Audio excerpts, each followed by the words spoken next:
Imagine a country where 5-year-old children stand up every single morning, put their right hand over their heart, face a piece of colored cloth hanging on the classroom wall, and recite a pledge of loyalty to that cloth and to the nation it represents. They do this every weekday for 13 years. By the time they graduate high school, they have repeated this ritual roughly 2,400 times. They do not find it strange. Their parents do not find it strange. Their teachers, who lead the ritual, do not find it strange. Now imagine telling someone from Germany about this, or someone from Japan, or someone from Nigeria, where I was born, or Canada, where I now live. Watch their face. Watch the pause. Because to almost every adult outside the United States, what I just described is not patriotism.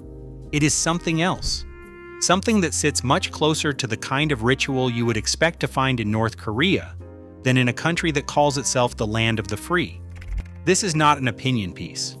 This is not a political video. I am not on a side. I have lived inside 3 different national myths in my life, and I have watched how each country tells itself a story about itself that the people inside the country cannot see. America is not unique in this. Every country lies to its citizens. But America may be the only country in the world that has convinced its citizens that it does not. And that is what the rest of the world keeps quietly noticing. So today I want to walk you through 10 specific things that Americans believe about themselves and their country that almost no one outside America believes. Not because America is uniquely terrible. America is not. But because the gap between how Americans see America and how the rest of the world sees America is the widest perception gap on Earth right now. And if you can sit through this without getting defensive, you might learn something about how every country, including yours, controls how you think. If you find this kind of honest, calm, data-first look at the world useful, do me one favor right now. Hit subscribe. Drop a like. And in the comments, tell me where you are watching from, because I want to know how this lands depending on which country built you. Now let us begin. The first thing the rest of the world finds strange is the pledge I just described. In most democracies, school children do not pledge daily loyalty to the flag. In Germany, after what happened in the 1930s and 40s, the entire country made a deliberate decision that ritual loyalty to national symbols was dangerous. German schools do not do anything resembling the Pledge of Allegiance. In the United Kingdom, in France, in Sweden, in Japan, in most of Europe, children attend school for 13 years without ever once being asked to pledge loyalty to a state symbol. The countries that do this kind of daily ritual are a small list: North Korea, the Philippines, some schools in China, and the United States. That is the company America keeps on this specific practice. Americans raised inside the ritual see it as harmless. Outsiders see it as the textbook definition of indoctrination. The second is what Americans call freedom. The phrase "land of the free" is repeated in songs and speeches, on bumper stickers, and in national anthems sung before sporting events. It is treated not as an aspiration, but as a settled fact. The trouble is, the data does not agree. In the 2025 World Press Freedom Index, published by Reporters Without Borders, the United States dropped to 57th place out of 180 countries. 57th.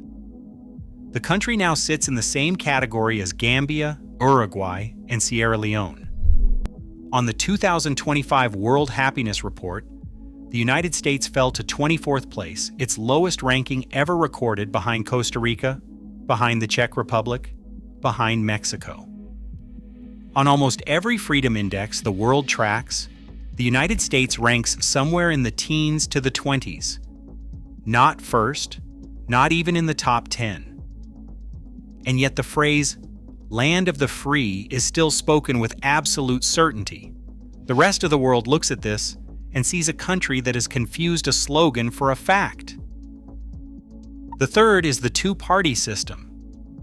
Americans call it democracy. Most of the world calls it something else. In Germany, you have at least 6 major parties in parliament. In the Netherlands, you have over a dozen.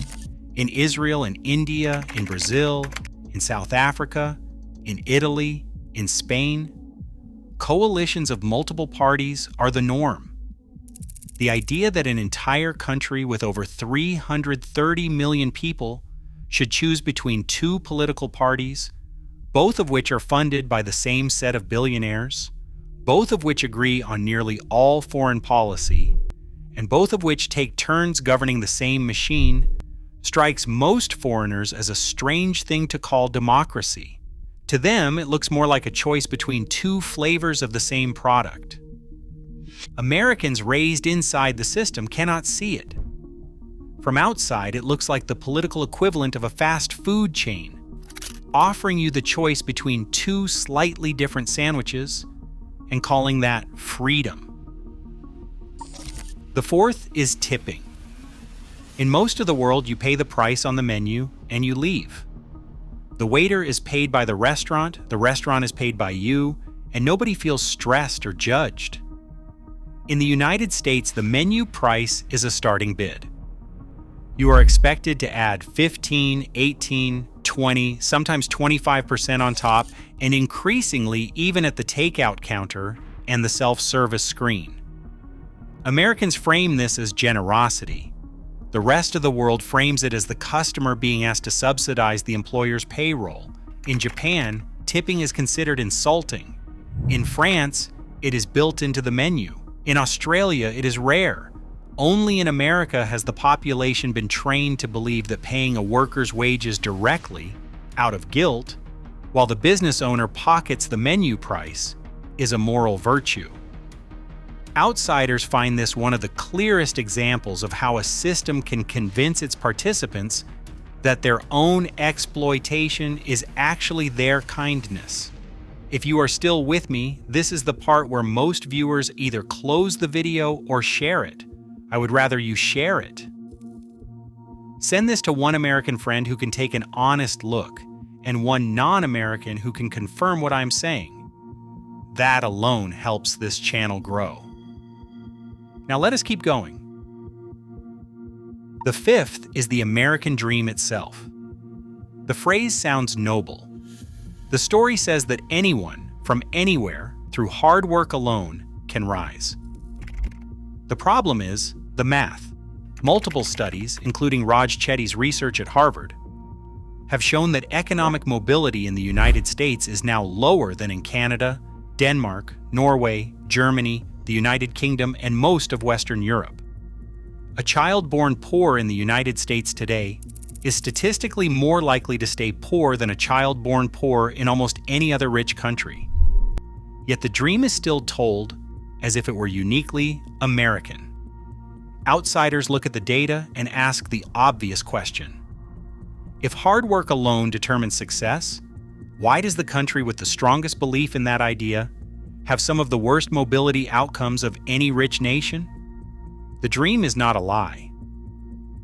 But it stopped being a description of the country and became an advertisement for it. The sixth is medical bankruptcy. In the rest of the developed world, the concept barely exists. In the United States, multiple studies, including widely cited work by researchers at Harvard, have linked medical expenses to roughly 2/3 of personal bankruptcies. Not 2%, not 20%. Around 66%.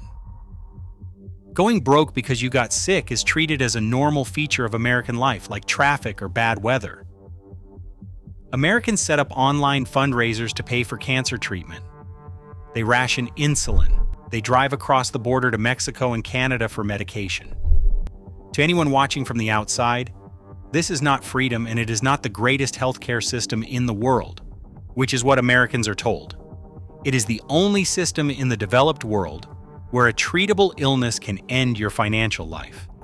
The United States spends nearly twice as much per person on healthcare as the average wealthy country, And yet, life expectancy in 2024 stood at 79 years compared to an average of 83 across comparable nations, according to data published by KFF and the OECD.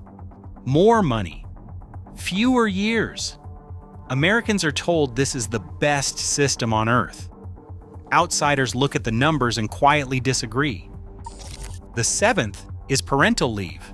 The United States is the only country in the Organization for Economic Cooperation and Development, the group of 38 wealthy nations that does not guarantee a single paid day off for a new mother at the federal level. Not one. Bulgaria offers more than a year. Estonia offers about 18 months. Germany, Sweden, Norway, France, the United Kingdom, Canada, Japan, South Korea, every single one of them mandates paid leave. The United States stands alone. Americans are told this is because the country values business growth and individual choice. The rest of the world looks at it and sees something different. It looks like a country that asks women to return to work 2 weeks after giving birth while still bleeding because the rent is due. Outsiders do not understand how a culture that calls itself pro-family allowed this to happen. The eighth is the flag. In most countries, you fly the national flag on national holidays. In Canada, you might see one outside a government building. In the United Kingdom, the same. In Germany, hardly ever. For historical reasons everyone understands. In the United States, the flag is on cars, on porches, on t-shirts, on swimsuits, on socks, on cakes, on used car dealerships, on classroom walls, on courtroom walls, on church walls. It is on the moon. It is on the back of children's lunchboxes. In any other country, this density of national symbolism would be considered the marker of a country trying very hard to convince itself of something. Outsiders notice that the louder the symbolism, the more uncertain the underlying claim usually is. The ninth is the school shooting drill. Children in American kindergartens age 4 and 5 are trained on what to do if a man with a rifle enters the building. They learn to hide. They learn to be silent. They learn to stack chairs against the door. In 2024, the Centers for Disease Control reported around 44,400 gun-related deaths in the United States, and firearms remain the leading cause of death for American children and teens, according to Pew Research and the Commonwealth Fund. Compared to peer high-income countries, the United States firearm mortality rate is roughly 10 times higher overall. Outsiders see this and do not understand how a country can normalize active shooter drills for 5-year-olds and simultaneously call itself the freest, safest, greatest country on earth. The two ideas cannot both be true. Outside America, almost nobody believes both.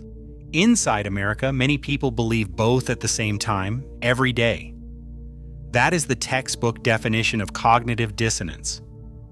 And it is also one of the textbook markers of effective propaganda. The 10th is the debt. American 18-year-olds are told they must go to college, that college is the path to the middle class, and that taking on loans to do so is a wise investment. Then they are handed contracts for $30,000, $40,000, sometimes $100,000 of debt, before they are old enough to legally rent a car. Total American student loan debt now sits at roughly $1.84 trillion, according to the Federal Reserve's figures from late 2025. The average federal borrower owes around $39,000. In Germany, university is essentially free. In France, almost free. In Norway, free. In Mexico, public university is heavily subsidized. Even in countries that charge tuition like the United Kingdom and Australia, the repayment terms are tied to income and forgiven if you never earn enough. The United States is one of the only wealthy countries on earth where 18-year-olds are sold a product they cannot legally avoid, at a price they cannot legally negotiate, with a debt they cannot legally discharge in bankruptcy. The country calls this freedom of choice. Outsiders call it something closer to a debt trap with a graduation gown. Now here's the part that matters. None of what I just said means America is uniquely bad. Every country tells its citizens stories. Nigeria tells itself stories. The United Kingdom tells itself stories. Canada, where I live, tells itself stories about being polite and tolerant while quietly running residential schools for over a century. Every country brainwashes its citizens. That is what countries do. The reason the rest of the world singles out America is not because America is the worst at this. It is because America is the loudest. America is the only country that exports its self-image to the rest of the planet through movies, music, news, and military bases on every continent. So when the gap between the self-image and the reality is this wide, the rest of the world cannot help but notice. We notice because you keep telling us. And then we look at the data, and the data tells a different story than the one you are telling. The question is not whether Americans are brainwashed. By the strict definition of the word, which is being raised inside a closed information system that repeats the same beliefs daily without exposure to challenge, the answer is yes. But so is everyone else. The real question is whether Americans are the only people on Earth who cannot see it in themselves. And that is what the rest of the world keeps watching. Not the lies, the blindness to them. If you made it this far, I want to know what you think.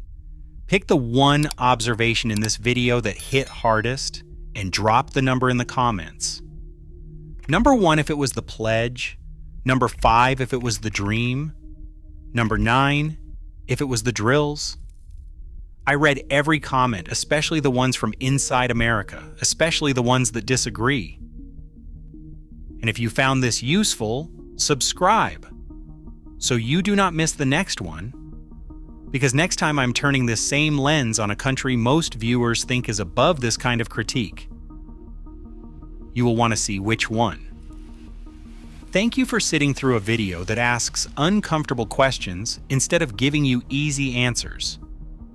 Thank you for letting me, as an outsider, walk you through what outsiders actually see. And thank you for being the kind of viewer who can hold a hard idea without flinching, because that is who this channel was built for. If that doesn't bump your head, nothing will.